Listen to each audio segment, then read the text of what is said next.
네, 저는 94년도에 함경북도 샛별이라는 곳에서 딸이 귀한 집에서 태어났습니다. 그때 당시 김일성이 사망하고 아사자가 속출하는 시기였습니다. 미 공급으로 나라에서 배급이 지연되지 않다 보니까 나라에 의지하던 사람들은 의지할 곳이 없어서 아사하고 있는 그런 상황이었습니다. 저희 집안은 딸이 태어났다고 옆집은 죽어가고 있는데 잔치를 지를 정도로 기뻐했습니다. 네. 그런데 저의 행복은 거기서 끝이었던 것 같습니다. 그때 상황에서 저희 아버지 어머니가 사이가 안 좋은 바람에 헤어지게 됐고요. 저는 어머니를 따라서 외가 쪽에서 지내다가 10살이 되는 해에 저희 아버지 어머니가 저를 북한 땅에 홀로 남겨두고 탈북을 해버렸습니다. 쌀도 없고 집도 없고 돈도 없고 기댈 곳도 없는 그런 상황에 놓여졌고요. 어렸을 때는 부모님들이 기둥이었습니다. 부모님이 없어지니까 하늘이 무너지는 줄 같았습니다. 그때 당시에 아까도 얘기했다시피 길거리 돌아다니면 굶어서 얼어 죽고 그런 사람들이 실제로 길가에 볼 수가 있었고요. 그런 상황이다 보니까 제가 친척 집에 가서 얹혀 사는 것이 너무나도 눈치가 보였습니다. 쌀 한 숟가락이 귀한 시기였고요. 누군가가 우리 집에 와서 밥을 한 숟가락 먹는 게 미국 놈보다 더 밉다고 말을 했습니다. 네. 6살쯤에 됐을 때였어요. 그때는 어머니가 아직 탈북을 하지 않았던 시기지만 저를 그 집에, 친척 집에 맡겼습니다. 어느 날 밥을 먹고 있는데 저희 사촌 언니가 제 다리를 툭툭 치더라고요. 그래서 저는 무슨 상황인지 모르고 계속 밥을 먹었습니다. 그러다가 그 사촌 언니가 저보고 밖으로 나가재요. 그때가 아마 밤 10시쯤 됐습니다. 쭉 데리고 갔는데 철길 끝에 가니까 북한은 또 등이 없습니다. 전기가 안 오다 보니까. 그래서 어두캄캄한 그 밤에 저를 데리고 가서 싸대기를 박는 거예요. 뺨을 치는데 왜 맞는지 몰랐습니다. 그래서 왜 때립니까? 모르니? 또 한 대 맞고. 왜 때립니까? 모르니? 발로 밟아놓고 어린아이다 보니까 휘둘기며 휘둘리는 채로 그 철길에 부딪히면서 온몸이 멍들 정도로 매를 맞았습니다. 너무나도 억울해서 고함을 지르면서 왜 때리냐고 했더니 앞으로 내가 너한테 발로 툭툭 치겠다, 밥 먹을 때. 그때 1초 안에 숟가락을 내려놓지 않으면 너는 또 오늘처럼 이렇게 맞을 것이다 라는 겁니다.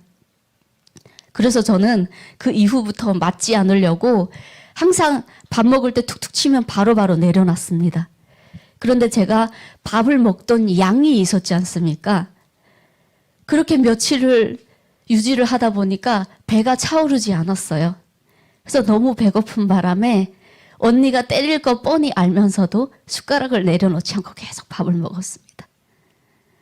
그때 당시에는 엄마가 오면은 엄마한테 바로 말해야지 언니가 나한테 이렇게 했다 라는 그런 기대감이 있었고 의지할 곳이 있었습니다. 그런데 어머니, 아버지마저 탈북을 하다 보니까 이제는 저에게는 제 편이 없어졌어요. 10살 때부터 다른 아이들은 학교를 다니는데 북한은 참으로 가져오라는 게 참 많습니다. 심지어 겨울 되면요. 인간이 싼 인분을 가지고 와야 되고요. 또 파초를 또 반납을 해야 되고요. 교과서를 타려면 또 파지를 가서 몇 킬로 반납을 해야 교과서를 줍니다. 그런데 저를 지원해 줄 분은 한 명도 없었어요. 학교 나가면 벌만 서 있고 다시 집에 돌아오고 그런 상황이었습니다. 그래서 저는 친척집에서 얹혀 살면서 새벽에 일어나서 불 떼고 밥하고 가마치 누룽지를 손에다 꾹꾹 주물어서 산에 땔감을 구하러 가는 게 제 하루 일과였습니다. 산에 가서 내려와서는 물을 길어 와야 되고 그 집에 빨래를 해야 되고 네, 그런 식으로 모습 역할을 하면서 얹혀 살았는데요. 한 집에서 한 달 이상을 살면 눈치가 보입니다. 그러니까 누구라도 오라는 말이 없는데도 불구하고 다른 친척 집에 가서 저 한 달만 먹여주세요. 제가 일을 해드리겠습니다. 이런 식으로 돌아다니면서 친척 집에서 얹혀 살았습니다. 11살이 되는 해에 갑자기 이런 생각이 들더라고요. 나를 버리고 갈 만큼의 중국이라는 나라, 우리 아빠 엄마가 얼마나 잘 살길래 나도 한번 가보자 싶어서 첫 탈북을 시도를 했습니다. 그런데 두만강 근처도 가보지 못하고 잡혀버렸어요. 북한은 2006년도부터 어린 아이들도 감옥에 가게끔 법에 허락이 되어 있었습니다. 그래서 저는 처음으로 고아원에라는 곳에 반년을 지냈고요. 고아원에서도 이제 일을 해야지 밥을 주는 그런 상황이었습니다. 입은 옷이란 건 하나밖에 없어서 온 몸에 이덩어리였어요. 옷을 털면 이가 두두두두 떨어지는 그런 상황이었고요. 고아원 생활을 끝나고 보니까 이제 감옥에 들어가게 됐습니다. 감옥에 딱 들어갔는데 한 8명 정도가 이렇게 앉아 있더라고요. 감옥에서 살아나오려면요, 친척들이 면회를 와서 영양분을 챙겨줘야 됩니다.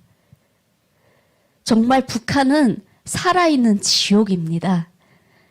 매일 준다는 것은 옥수수 가루 10%도 안 되는 거에다가 물에다 타가지고 소금도 없고요, 야채도 안 들어간 그런 죽을 줍니다. 그거 한 달만 먹으면 영양실조 걸립니다.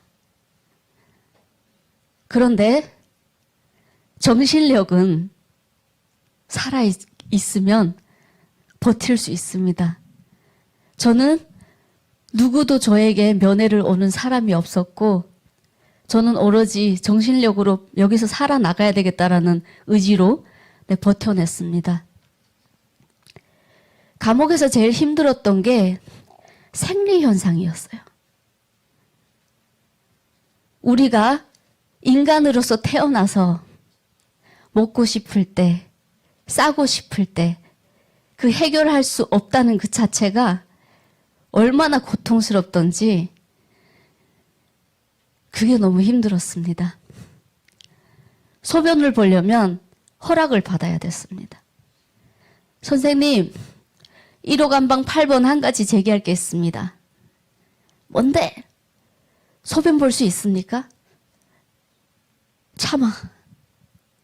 그러면 참고요. 대변 볼 수 있습니까? 참아. 그러면 참습니다.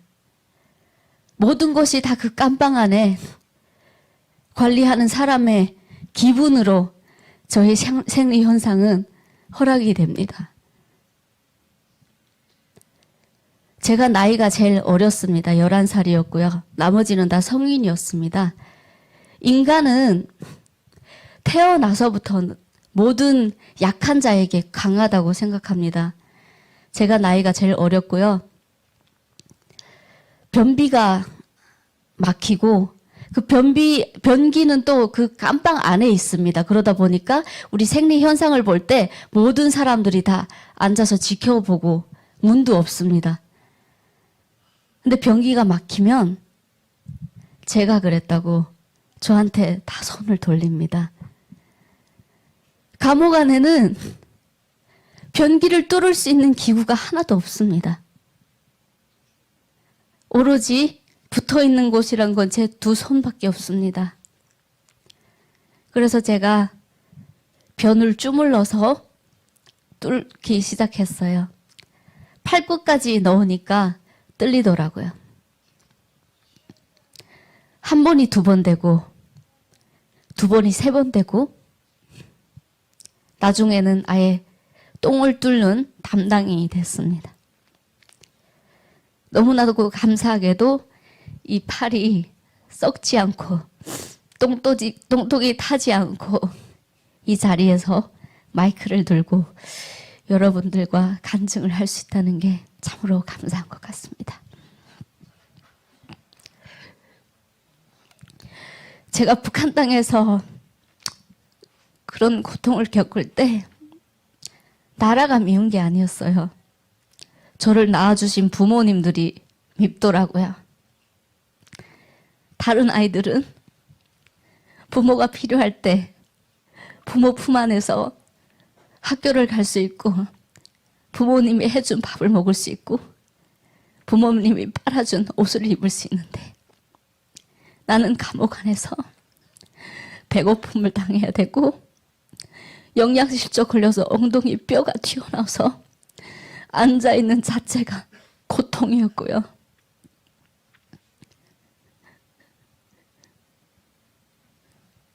너무나도 분노스러워서 어머니, 아버지를 용서할 수가 없었습니다. 그러던 어느 날 제가 감옥을 마감을 하고 나오는 날이었어요. 다른 사람들은 살아서 나오니까 얼마나 기쁘겠습니까? 그런데 저는 감옥 문 밖에 딱 나왔는데 갈 곳이 없는 거예요. 한병북도 샛별이란 곳은 영하 3, 40도 되는 날씨에 눈이 내려서 찬바람이 쌩쌩 불고 얼굴에서 십자가가 터지는 듯한 찢기는 듯한 그런 아픔이 몰려오고요. 너무나도 배고파서 허리를 둘 수가 없었습니다. 배고프고 찢기고 아프고 하는데 갈 곳조차 없었어요. 저희 친척들은 제가 감옥에서 나올까 봐 두려워하고 있었습니다. 여러분, 우리가 힘들고 아플 때 주님을 부르짖을 수 있는 것은 축복입니다.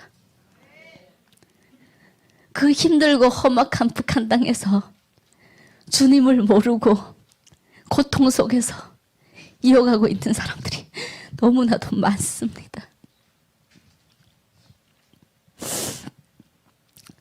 나를 만드신 나의 하나님, 지금 어디 계시나요? 나를 지으신 나의 하나님, 이 딸의 고통 보이시나요? 아버지 하나님, 오늘 참 힘듭니다. 배고프고 찢기고 너무 추워요.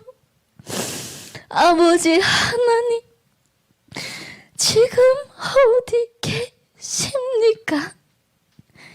이 딸을 떠나지 마소서. 아마 북한 땅에서 지금도 그 고통을 느끼고 있는 사람들, 지금 이 순간도 배고파서 굶주리고 있는 사람들에게 전하고 싶은 찬양입니다. 저는 오로지 그들을 위해서 기도밖에 할 수 있는 게 없습니다.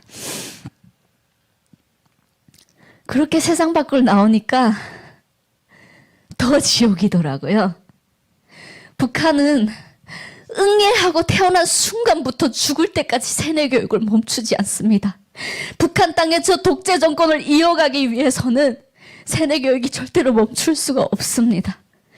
그러다 보니까 저의 또래 친구들은 저만 보면 돌팔매를 던졌어요.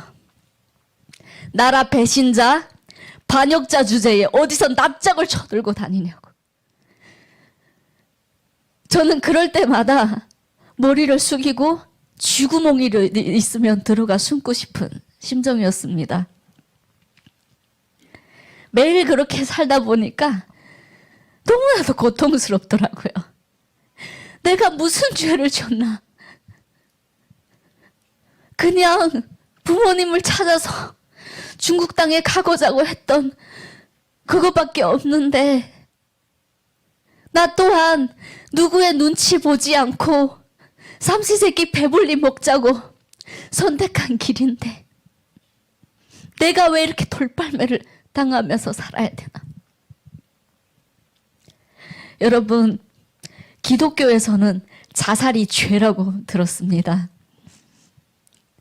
그런데 제가 너무나도 고통스러워서 자살 시도를 했습니다. 저희 동네에 늪이 있는데요. 죽으려고 한 걸음 한 걸음 들어가니까 물이 무릎에 차고 배꼽에 차고 목까지 차오르더라고요. 갑자기 이런 생각이 들더라고요. 나는 지금까지 사랑받았던 기억도 없고 행복했던 기억도 없는데 이렇게 죽는 내 자신이 너무나도 불쌍한 거예요. 그래서 다시 그 물 밖으로 나왔습니다. 어차피 이렇게 죽으나 저렇게 죽으나 죽을 거 다시 한번 탈북을 해보자 해가지고 13살이 되는 해에 두 번째 탈북을 시도를 했습니다. 중국에 도착하니까 그토록 미워했고 또 보고 싶어 했던 어머니를 만나게 됐습니다. 그런데 저희 어머니 또한 잘 살고 있진 않았더라고요.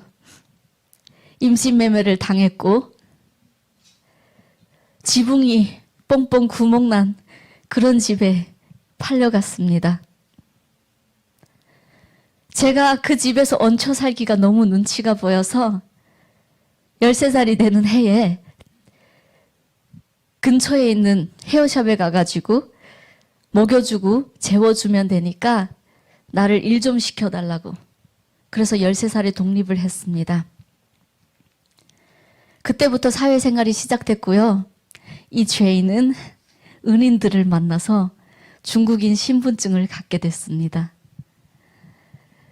그때부터 내가 언제 아팠던가, 언제 내가 굶주림을 겪고 있었던가를 싹 다 까먹고 세상의 유혹에 빠지게 됐습니다. 자그마한 가게를 오픈을 했고요. 한 달 동안 한 개도 못 팔았습니다. 그 이유는 뭐냐면 매일 가게 문을 닫고 도박하러 다녔기 때문에. 마작하러 다니고 도박하러 다니고 명품에 빠지고 사치에 빠져서 머리끝부터 발끝까지 명품으로 채우기 시작했습니다. 그렇게 길거리를 걸어 다닐 때마다 내가 지금 무슨 시계를 차고 있는지 이렇게 보여주면서 이런 식으로 걸어 다녔고요. 식당 가서 음식을 주문할 때마다 이런 식으로 했습니다. 그런데 있잖아요. 그 누구도 내가 어떻게 살고 있는지, 무슨 시계를 찾는지, 무슨 옷을 입었는지 전혀 관심이 없더라고요. 아무리 내가 명품을 차고 명품을 입어도 마음속에 공허한 그 마음을 채워지지가 않더라고요. 그렇게 중국 땅에서 잘 살고 있었습니다. 그런데 어느 날 저희 어머니가 한국으로 가겠다고 연락이 왔습니다. 그래서 엄마나 가라. 나는 지금 여기서 잘 살고 있는다. 그랬더니 엄마가 뭐 산을 거쳐서 강을 넘어서 탈북을 해야 된다는 겁니다. 한국까지 오기까지가. 그랬는데 2달 동안 연락이 안 되는 거예요. 그래서 제가 병원에서 일을 했는데 병원에다 사직서를 내고 비행기표를 바로 떼서 대한민국 땅에 날라왔습니다. 제가 샀던 명품 캐리어를 두 캐리어를 들고 제주도 공항에 딱 가가지고 경찰서에 들어가서 북한에서 왔습니다. 그랬더니 이제 바로 국정원으로 연락해서 조사를 하기 시작했어요. 한국에 도착을 해서 국정원에 딱 들어가니까 못생긴 저희 엄마가 거기 있더라고요. 저희 어머니는 저를 보고 깜짝 놀랐습니다. 너가 어떻게 여기에 있느냐. 연락이 안 되니까 여기에 있지. 근데 여러분 신기한 게 뭔지 압니까? 엄마가 라오스, 태국을 거쳐서 왔는데 거기서 한국으로 들어온 날짜가 4월 25일이에요. 그런데 제가 중국에서 한국으로 넘어오는 날짜가 4월 25일이었습니다. 같은 날, 같은 하늘에서 대한민국 땅을 향해서 날아왔습니다. 너무나도 감사하죠. 그런데 저는 두렵더라고요. 한국에 왔는데 할 수 있는 것은 아무것도 없습니다. 북한에서 유치원만 다니다 보니까 유졸이에요. 그런데 대한민국 땅에서 일을 하고 알바를 하고 뭐 취직을 하려면 적어도 고졸이어야 된다고 합니다. 그래서 저는 할 수 있는 게 나오자마자 공부밖에 할 수 있는 게 없었어요. 그랬는데 저는 중국 땅에서 12년이라는 세월을 살았지 않습니까? 열심히 불교를 다녔습니다. 매일 잘 때마다 108개짜리 나무 구수화를 향나무예요. 돌리면서 아미타불 아미타불 하면서 잤던 애미나입니다. 네, 그런데 학교를 다니려고 들어갔는데 기독교 학교더라고요. 대안학교였습니다. 대안학교 가니까 어떻습니까? 매일 하나님 찬양과 마지막에 예수님의 이름으로 기도드립니다 하면 뒤에 어떻습니까? 그렇죠. 근데 저는 아미타불 했어요. 저는 종교가 있다고 분명히 목사님들한테 얘기를 했고 저는 제 종교를 존중해달라. 나도 목사님 종교를 존중해주겠다. 이런 식으로 굉장히 때를 썼습니다. 그런데 목사님이 아미타불 외치는 제가 너무나도 안쓰러웠던지 밥 먹는 데까지 쫓아와서 목사님 3명이나 달라붙어서 저를 전도하기 시작했습니다. 그런데 그때 어떤 마음인지 압니까? 아우, 이 쌍놈의 두상태기. 집에 가서 잠이나 자빠져 잘 거지. 밥 먹는 데까지 와서 침까지 튕겨가면서 이러고 있는다고. 불교는 죄인이랍니다. 내가 무슨 죄인인데 내가 뭘 잘못했냐고. 내가 지금까지 고생했던 그거밖에 없냐? 없지 않다. 근데 내가 무슨 죄인이냐?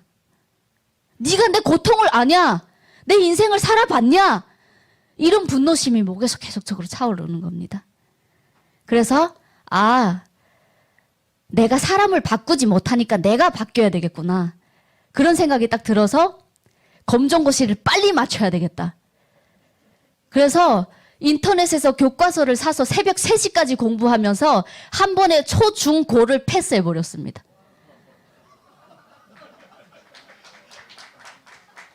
네, 그렇게 제 학교 생활은 끝났고요. 끝날 때까지 저는 전도를 못 받았습니다.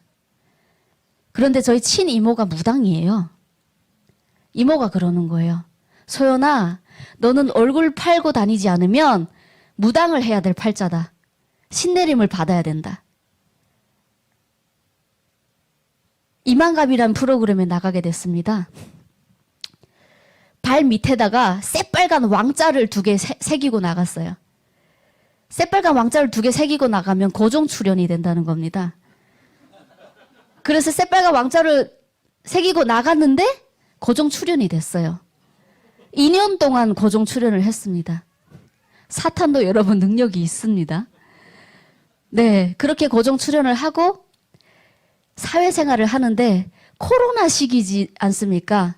그러다 보니까 제 주변에는 친구도 없고 사람도 없고 혼자서 끙끙끙 앓고 그런 상황이었어요. 그렇게 시간이 지나니까 저희 아버지가 대한민국 땅에 도착했습니다. 저는 아버지가 죽은 줄 알고 매년마다 명태 대가리 빼먹지 않고 꼬박꼬박 제사까지 지내드렸습니다. 그런데 살아서 나타났네요. 아버지, 엄마를 이렇게 만나니까 제가 꿈꿔왔던 그 부모님들이 아니었습니다. 저희 어머니는 매일매일 다단계에 빠져서 정신을 못 차리고요. 이모가 무당인데 모시고 있는 신이 저희 외할머니라고 합니다. 그래서 저와 연을 끊어도 되지만 자기 이모랑은 연을 끊을 수 없다고 하고요. 저희 아빠는 저를 보고 미안하다는 말 한마디도 없이 너같이 이쁜 딸이 있으면 부잣집에다 시집 보내가지고 팔자를 고치겠다고 이런 얘기를 하고 앉아있는 겁니다. 저는 그 부모님들을 바라보는데 그냥 화밖에 안 나더라고요. 당신들이 내가 소똥에 박혀있는 옥수수를 입에다 물고 씹고 있을 때 무엇을 했으며 내가 감옥 안에서 폭행을 당하고 인권 침해를 당하고 있을 때 당신들은 어디가 있었으며 산에 가서 나무에서 내려오는데 남들이 먹었던 사과배 썽치를 버린 거를 주워 먹으면서 있을 때 당신들은 무엇을 했으며 남들이 먹다가 떨군 사탕 아래 개미가 따닥따닥 붙어 있는 것을 물에 씻어서 주워 먹을 때 당신들은 무엇을 했으며 내가 그 고통을 이겨내면서 눕혀서 나오고 있을 때 나를 안아줄 사람은 없지 않았느냐. 근데 뭘 이렇게 나한테 바라는 게 많으냐. 당신들이 나한테 해준 게 뭐가 있느냐. 그러면서 분노가 차오르니까 우울증이 생기더라고요. 우울증이 걸려서 내가 있는 세상을 느껴보고 싶어서 세탁기 안에 들어갔습니다. 세탁기 안에 들어가서 5시간을 세탁기 문을 닫고 이러고 쪼그리고 앉아 있었고요. 밤에 잘 때마다 화병증이 생겨서 매일 이렇게 두드려도 숨이 안 쉬어집니다. 병원에 가도 약이 없어요. 그렇게 고통스러운 속에서 우리 여러분들이 아마 아실지 모르겠지만 이빨이 강서동대국인 에미나에 한 명 있습니다. 윤설미라고요. 그분을 만나게 된 겁니다. 정말 얼마나 이빨이 강성대국인지 목사님들이 3명이나 달라붙어서 저를 전도를 못했는데 3일 만에 저를 아예 눕혀버리더라고요. 하나님에 대한 마음이 열리기 시작했습니다. 근데 저희 단원 중에 이빨이 강성대국인 에미나에 한 명 또 있습니다. 정유나라는 에미나에 있는데요. 그 친구가 이렇게 얘기를 하더라고요. CTS 방송 촬영 딱 끝나고 나왔는데 소연아, 너는 참으로 기품이 있는 아이야. 제가 살면서 인정받아보고 누구한테 이런 칭찬을 받아보기엔 처음입니다. 제가 그런 사람인 줄도 몰랐어요. 너가 겪었던 모든 아픔과 고통들은 인간 따위한테 의지하지 말고 하나님한테 의지해라. 그러면서 333 기도를 알려주시더라고요. 너는 내게 부르짖으라. 그러면 내가 너에게 응답하리라. 라는 기도를 알려주시는데 그때 하나님은 너의 고통을 모든 것을 아신다. 라는 말씀을 하시는데 집으로 운전하고 가는 길이었어요. 저를 하나님을 부르짖게 했습니다. 하나님, 눈물이 계속 쏟아지는 거예요. 하나님, 내 편이 돼주세요. 하나님, 나를 붙들어 주세요. 하나님, 나를 떠나가지 말아주세요. 하나님, 죄인입니다. 불쌍히 여겨주시고 하나님 용서해 주세요. 1시간 동안 계속 운전하면서 눈물을 펑펑 쏟고 집으로 갔는데 눈에 보이지도 않고 귀에 들리지도 않는데 신기하게도 그 마음속에 누군가가 내 옆에 있는 것 같은 그런 마음이 들기 시작한 거예요. 근데 저희 악단에 미국으로 간다는 겁니다. 사역하러. 근데 제 믿음은 어떻습니까? 이제 하나님 부르짖은 지 며칠밖에 안 됐어요. 그러다 보니까 다른 에미나이가 미국으로 가게 되어 있었습니다. 저는 미국 갈 확률이 0이었어요. 0. 포스터 다 찍었고요. 몇 명 단원 비행기표까지 다 뗀 그런 상태였습니다. 그런데 신기하게도 100%의 믿음을 주시는 거예요. 너는 미국 간다. 그래서 제가 대표님한테 찾아갔어요. 그 이빨이 강성되고 있는 그 에미나이. 대표님, 나도 미국 가요. 그랬더니 이 미쳤나 이게 무슨 미국 가니 뭐 하나님 믿은 지 뭐 얼마 됐다고 그러면서 믿음이 더 좋은 아이를 데려가게 됐으니까 안타깝지만 나중에 너를 데리고 갈게. 이번에는 참아라. 그래서 언니 나 캐리어에 넣어달라고. 그래도 가겠다고. 그때 당시에 제가 구리시청에서 일을 했을 때였습니다. 그렇게 말을 듣고 다음날 구리시청에 일하러 나가가지고 얘기했어요. 나 미국 한 달 동안 갔다 올 테니까 그 한 달 동안 휴가 좀 달라고. 그랬더니 어떻게 했습니까? 아예 바로 잘랐어요, 저를. 해임 당했습니다. 그래서 저는 직업도 이런 상태였어요. 그리고 집에 가서 뭐 하겠습니까? 짐을 싸야죠. 여권 준비하고. 그리고 혼자서 그러고 있었습니다. 그런데 윤설미 대표님께 전화가 온 거예요. 아니 그 에미나이가 새벽 2시인가? 새벽에 아무튼 탈퇴를 해버렸다는 겁니다. 우리 악단에서 나갔대요. 아무 이유도 없이. 그러니까 너가 가게 됐다. 언니 저 알고 있었어요. 짐 다 싸놨어요. 비행기 표만 떼주면 돼요. 네, 그런 상황에서 미국에 가게 된 겁니다. 미국에 갔더니 다 믿음 있는 사람들이다 보니까 하나님이 이렇게 말씀을 주셨어. 하나님이 이런 음성을 들려주셨어. 하나님이 이런 환상을 보여주셔서 이러는 거예요, 다들. 그러니까 저는 하나님한테 이렇게 기도했습니다. 하나님, 언니들은 하나님의 음성을 들었다고 하고 하나님의 그런 마음을 주셨다고 하는데 하나님 제 앞에도 나타나 주세요.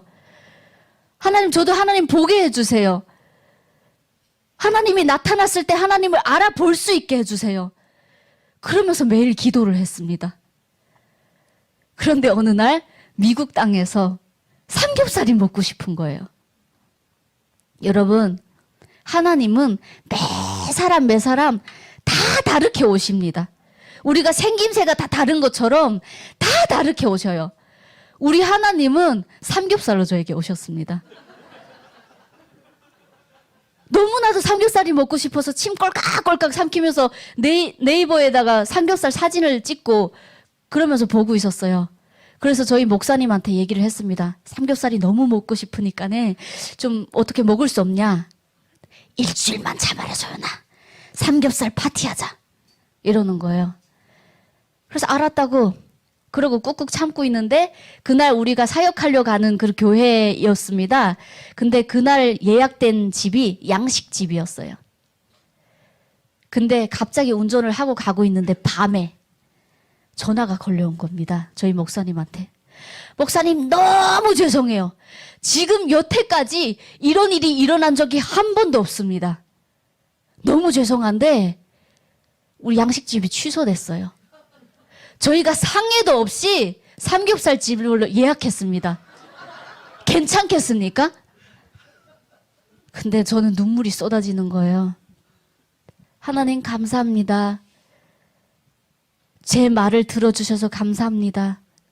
그러면서 펑펑 울었어요. 그때부터였어요.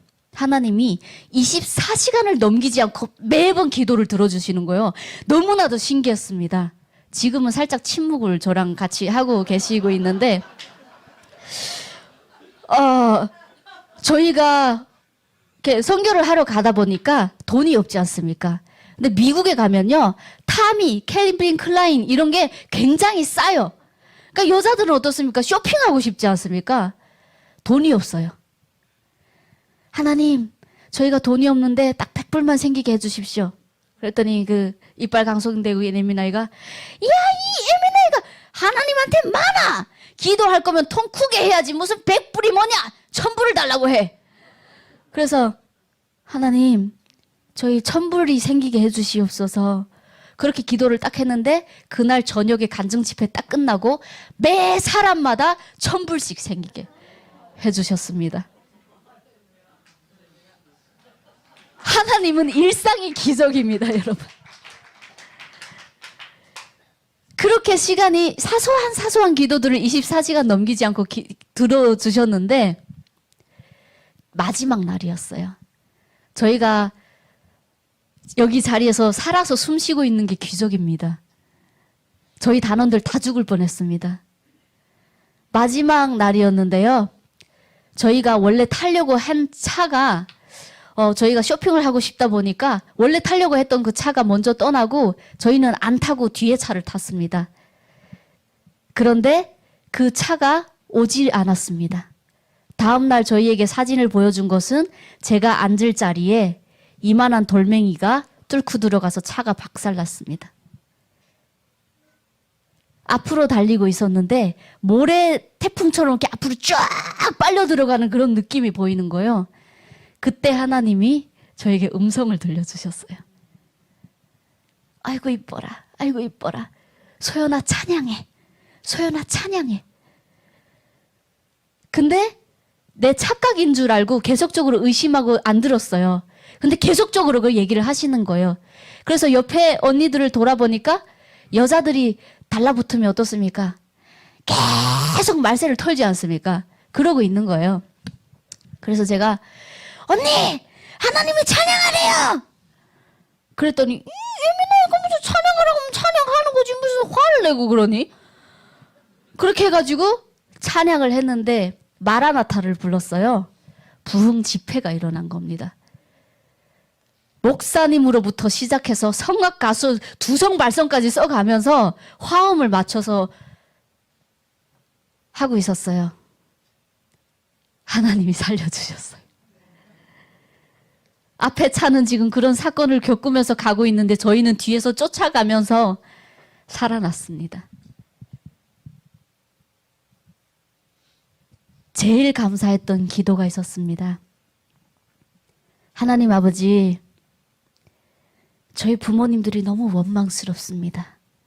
하나님, 28살 먹고 저희 어머니가 저를 폭행하고 이런 삶을 사는 게 너무 싫습니다. 아버지, 매일 집에 일하고 들어가면 술을 너무나도 만땅히 마셔서 술상을 퍼놓고 잠자고 있는 저희 아빠가 너무 밉습니다. 아버지, 연락 안 되게 해주시고 하나님 저희 부모님 내 눈에서 사라지게 해주십시오. 그렇게 매일 기도를 했는데 마지막 날에 기적을 보여주시더라고요. 하나님 감사합니다. 지금이라도 살아서 제 곁에 보내주신 것 감사합니다. 하나님, 저 또한 좋은 딸이 되지 못했는데 좋은 부모를 원했던 것 같습니다. 하나님 죄송합니다. 그러면서 고백이 나오더라고요. 바로 아빠한테 문자를 했습니다. 아버지 감사합니다. 저 또한 좋은 딸이 되지 못했는데 좋은 아빠를 원했던 것 같아요. 아버지도 얼마나 힘드시겠어요. 대한민국 땅에 이제 온 지 몇 년이 안 됐는데 살아가는 그 과정이 얼마나 힘드시겠어요. 아버지, 내가 아버지 편이 돼줄게요. 아버지 사랑합니다. 그러면서 메시지를 보냈습니다. 그런 아버지를 위해서 미국에서 돌아온 다음부터 미스트롯에 이제 나가게 됐고요. 미스트롯 3에 나가게 된 이유도 저희 아버지에게 좀 응원을 하려고 나갔던 것입니다. 미스트롯이 트로트를 부르는 그 경연 프로그램인데요. 트로트를 부르는 경연 프로그램이 지금 시즌 3를 하고 있습니다. 그래서 거기에 나가게 됐습니다.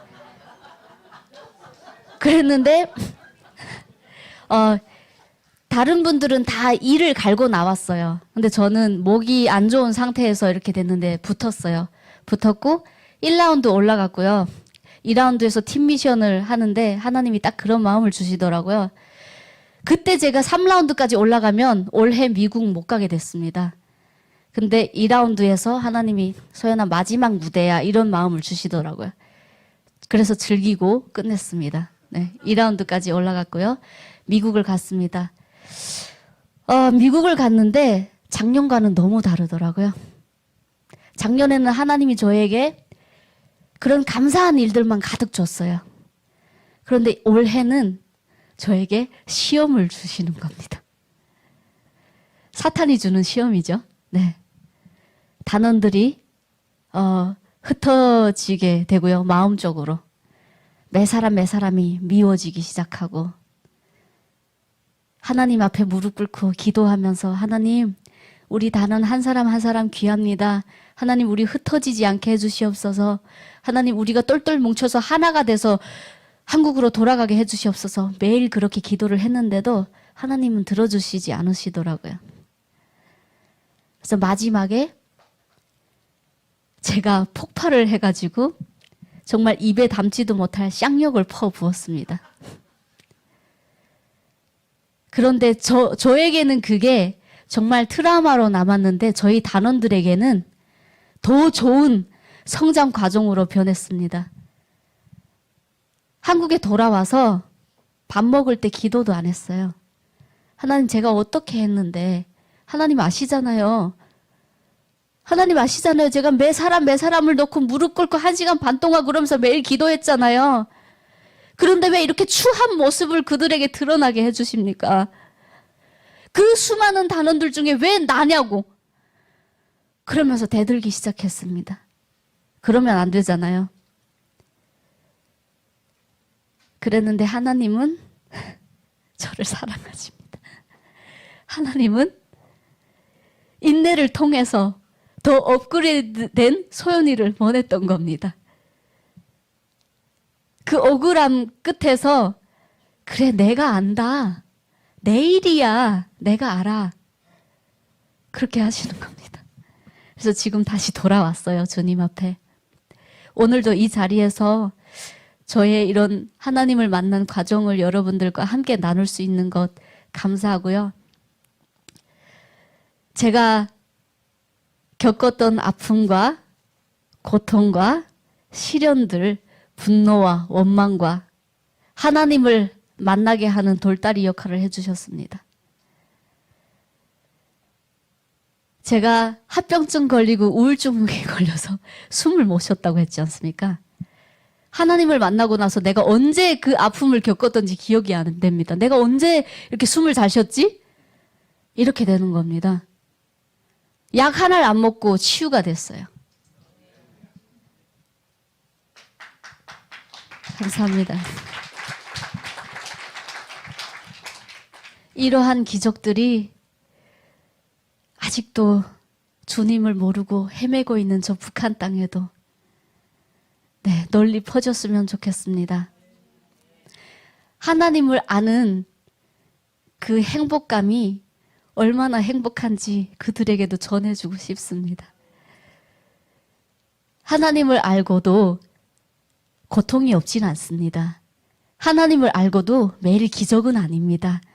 그렇지만 하나님을 알면 우리가 아프고 힘들 때 부르짖을 수 있잖아요. 우리 앞으로 갈 길이 있지 않습니까? 미래가 있지 않습니까? 이게 축복입니다. 아무리 힘들고 어려워도 끝나면은 더 큰 선물이 앞에 있습니다. 제가 하나님을 만나고 매일 정말 행복하게 살고 있는데요. 그 행복감은 육체적으로가 아니라 영적으로 행복한 겁니다. 정말 대한민국 땅에서도 살면서 매 사람마다 다 웃고 있어요.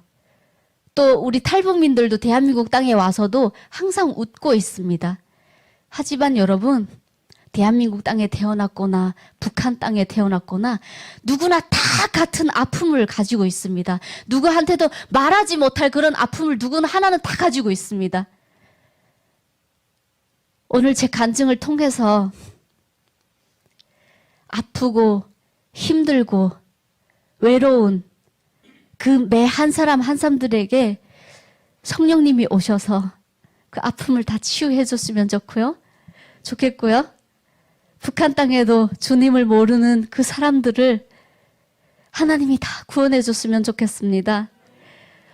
오로지 이 세상의 악한 사탄이 아닌 주님의 십자가가 매 사람한테 박혀 있었으면 좋겠습니다. 하나님을 아는 이 기쁨을 전 세계가 알았으면 좋겠습니다. 제가 신앙생활을 한 지 1년 조금 넘었지만 너무나도 부족하고요. 성경도 아직 제대로 모릅니다. 저 또한 여러분들과 같이 하루하루 더 성장해 나가는 그런 사람이 되고 싶습니다. 매일 주님과 가까이 할 수 있는 그런 사람이 되고 싶습니다.